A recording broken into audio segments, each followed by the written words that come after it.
You all remember that soccer player that decided to sue her head coach because she got benched for her political beliefs. A Virginia Tech women's soccer player is suing the coach, alleging she was forced to leave the team for refusing to kneel before games. In the lawsuit, Kirsten Henning, a junior at Tech, alleges her First Amendment rights were infringed upon, citing verbal abuse and retaliation from coach Charles "Chugger" Adair. The suit alleges that after Henning refused to kneel in support of the Black Lives Matter movement prior to a game last fall, Adair yelled at her during halftime. Henning says the verbal abuse continued at practice. She was removed from the starting lineup at the next two games, and her playtime was decreased, leading to her resignation.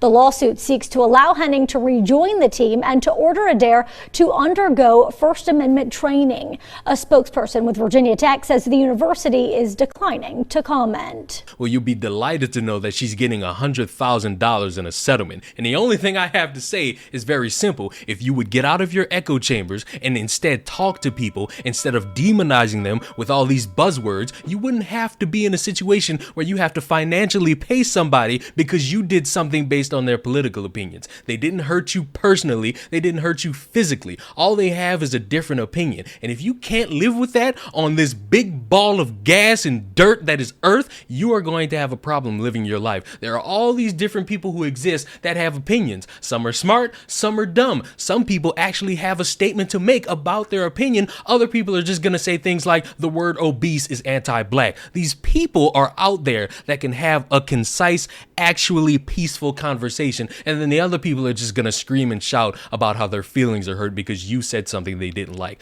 Avoid those people and actually seek out information from others, because guess what? None of us know the answer to everything. All of us are wrong about something, and it's better if we go to other people, ask them questions, get a crash course on their belief system, not to change our worldview, but to understand another person's worldview. And because people don't want to do that, and you have people who will sit there and say, oh, you don't support BLM, even though BLM is not something worthy of supporting, you're going to get benched, you're going to get chastised, you're going to get called out for bitching and moaning, all because you didn't take a knee on some dirt and listen to a unity statement. Oh, you think black people stealing is a problem? We're going to protest and represent our school, and our school is going to have to pay back that store that we called racist for stopping people from committing a crime. Well, today, a Lorain County judge reduced the amount awarded to Oberlin's Gibson's Bakery. A jury originally ordered Oberlin College to pay the bakery $44 million. Now the family will receive $25 million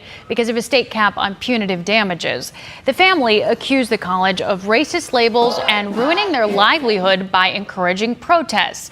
Now, this case dates back to November 2016, when 3 black students were arrested for assaulting the owner, David Gibson's son, Alan, who is white, after he caught one of those students shoplifting. Protests ensued over accusations of racial profiling. Incident turned into a national controversy. Gibson's Bakery has received all $36.59 million owed to it by Oberlin College. You'll remember the incident happened in November of 2016 when Gibson's owners chased and tackled a black student shoplifting a bottle of wine. The college then branded the bakery owners as racists, condemning the shop, ending a food partnership, and sparking protests.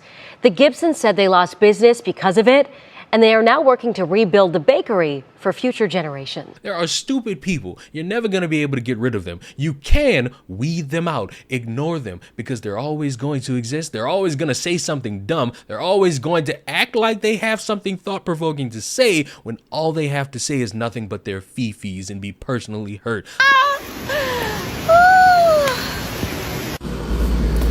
You and I both know that you are capable of enjoying the rain and frolicking freely without filming it and then posting it to TikTok.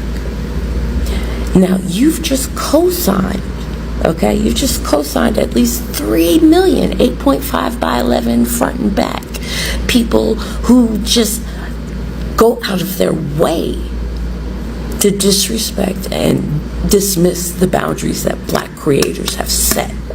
And now you're one of those people. So I guess my question would be,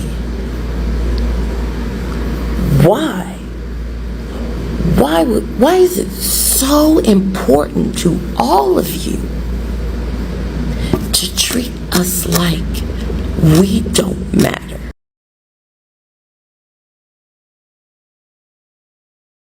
This is really far from a fully articulated thought, but it's interesting to me that like everyone's favorite guys right now, which I would say is this guy and Jack Harlow, are like white guys who are comfortable in black environments. Do you know what I'm saying?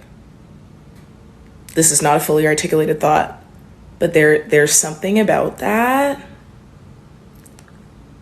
And like, especially in the case of Jack Harlow, like not just comfortable, but almost seeming to prefer it. Comment section needs to stop. Yesterday I posted a TikTok responding to this question: what are the red flags you look for in men? And one of them was if he wouldn't date a trans woman. Red flag. And my comment section?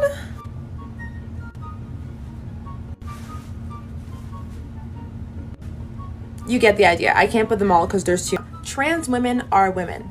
So if you're heterosexual and you're a man and you said you wouldn't date a trans woman because it's a preference, that's just transphobia, period. The majority of the time, our preferences are rooted in something problematic. It could be trauma, racism, transphobia, the list goes on. If you want to find out what your problematic preferences are, click the link in my bio and watch this video. I am now going to take you all through an example. This person asked why it's transphobic to not want to date a trans woman. Already starting off on the wrong foot by referring to cis women as regular women, then says something about trans women not being able to carry children. If that's your sole reason for dating someone, keep that same energy for all the women who are infertile. I think it's fair to say that my guy has a type, but here's what really makes me mad.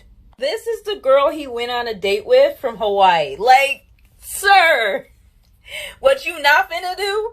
You not finna play us, sir. You not finna play us, sir.